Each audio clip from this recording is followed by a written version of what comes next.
तलवारबाज बहू। बचपन का शौक समझ निक्की के घर वाले उसका एडमिशन फेंसिंग कोचिंग में करा तो देते हैं, पर कुछ सालों बाद वही शौक जब उसका जुनून और सपना बन जाता है तो सब उसके खिलाफ हो जाते हैं। और लड़की के हाथ में तलवार दो ना, अब मैडम तलवारबाज बनना चाहती है। बच्ची का शौक समझ दाखिला करवा दिया, क्या पता था ये सब देखना पड़ेगा। अरे बहुत हो गई तलवारबाजी, आज से तू सिर्फ रसोई और बेलन देखेगी। पर मम्मी पापा, फेंसिंग भी फुटबॉल और क्रिकेट की तरह एक स्पोर्ट है। थोड़ी और प्रैक्टिस के बाद मुझे स्टेट, फिर नेशनल और फिर इंटरनेशनल खेलने का मौका भी मिल सकता है। निक्की की बात से भड़के हुए घर वाले आगे कुछ सुने या समझे बिना उसके घर में रहने का ऐलान कर देते हैं, जिसके कुछ हफ्तों बाद निक्की की आयुष के साथ शादी हो जाती है। ससुराल पहुंचने के कुछ दिनों बाद बहुत हिम्मत के साथ निक्की फिर वही फरियाद लिए इस बार अपनी सास के पास जाती है।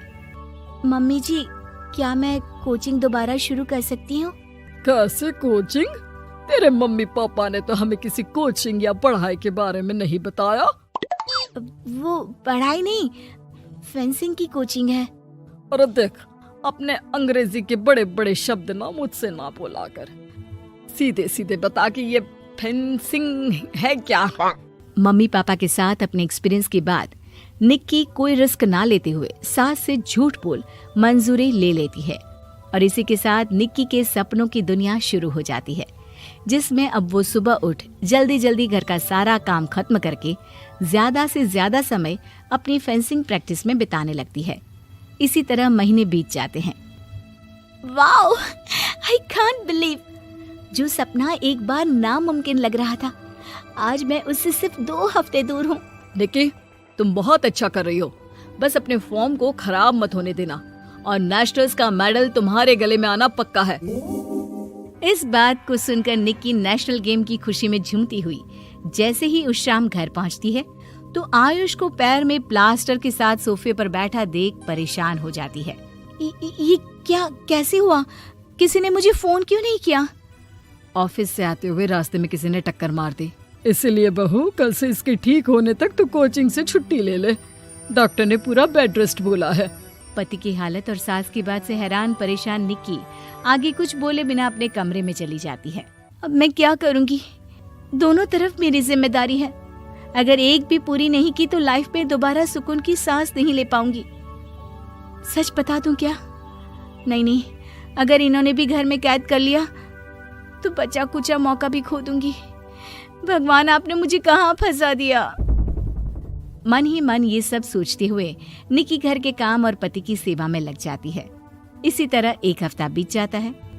बहुत सोचने के बाद भी जब कोई दूसरा रास्ता नहीं दिखता तो निक्की सबको फेंसिंग की सच्चाई बताने का फैसला करती है और सास और पति के पास आती है।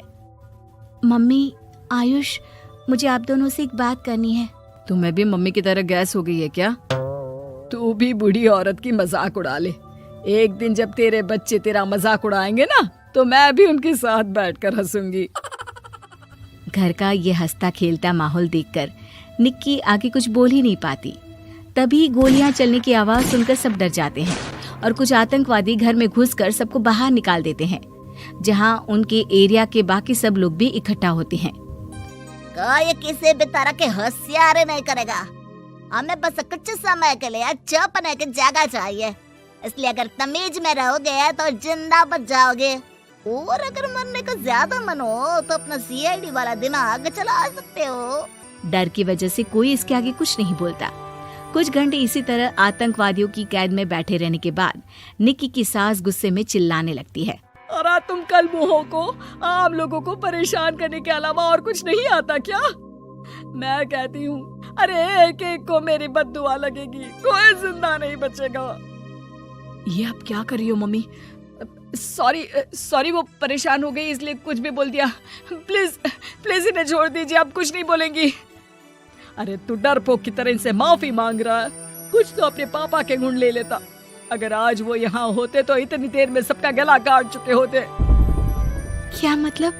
नहीं मम्मी, प्लीज दोबारा वही सब शुरू मत करना। आखिर कोई मुझे भी बताएगा कि बात क्या है? तेरे ससुर जी अपने समय के सबसे बेहतरीन और उम्दा तलवारबाज थे। कोई कितनी भी बड़ी बंदूक या कितने भी ज्यादा हथियारों के साथ उनके सामने क्यों ना आ जाए, सबको एक एक करके चित कर देते थे। वाह, ससुर जी और क्या क्या करते थे? निक्की का इंटरेस्ट देख सास उसे ससुर जी और उनकी तलवारबाजी की कहानियां सुनाने लगती है, जिन्हें बहुत देर तक सुनने के बाद अपने आप को रोक ना पाते हुए निक्की आखिर उनसे तलवार के बारे में पूछ ही लेती है। मम्मी जी, क्या पापा जी की वो तलवार आज भी आपके पास है? अरे इन्होंने अपने बेटे से ज्यादा उस तलवार से प्यार किया है तो फेंक कैसे देती, संदूक में संभाल कर रखी है। आयुष की बात सुन निक्की की आंखें चमक उठती हैं और वो सब कुछ भूल तलवार निकालने की बात कर बैठती है, जिसे सुन बाकी दोनों की आंखें फट जाती हैं। क्या बोला, जरा फिर से बोल। क्या कहानियां सुनकर तुम भी अपने आप को झांसी की रानी समझने लगी? यही समझ लो कि तुमने झांसी की रानी के साथ ही शादी की है। ओ मोहतरमा, जरा सपनों की दुनिया से बाहर निकल आओ और शांति से बैठ जाओ, आई बड़ी झांसी की रानी बनेगी। माहौल की गंभीरता और सास आयुष का रिएक्शन देख निक्की के पास उन्हें सच्चाई बताने के अलावा और कोई ऑप्शन नहीं बचता, इसलिए वो बिना कुछ सोचे समझे और देर किए उन्हें पूरी सच्चाई बता देती है, जिसे सुन दोनों भौंचक्के रह जाते हैं। और इसी के साथ अगले हफ्ते मुझे नेशनल्स खेलने का भी मौका मिला है, भरोसा कीजिए मैं कर सकती हूँ। निक्की की बातों से अभी तक सदमे में बैठे आयुष और सास उनकी तबीयत खराब होने का बहाना बनाते हैं और दवाइयाँ लाने के बहाने घर के अंदर जाने की बात करते हैं, जिस पर एक आतंकवादी भी उनके साथ घर के अंदर जाता है।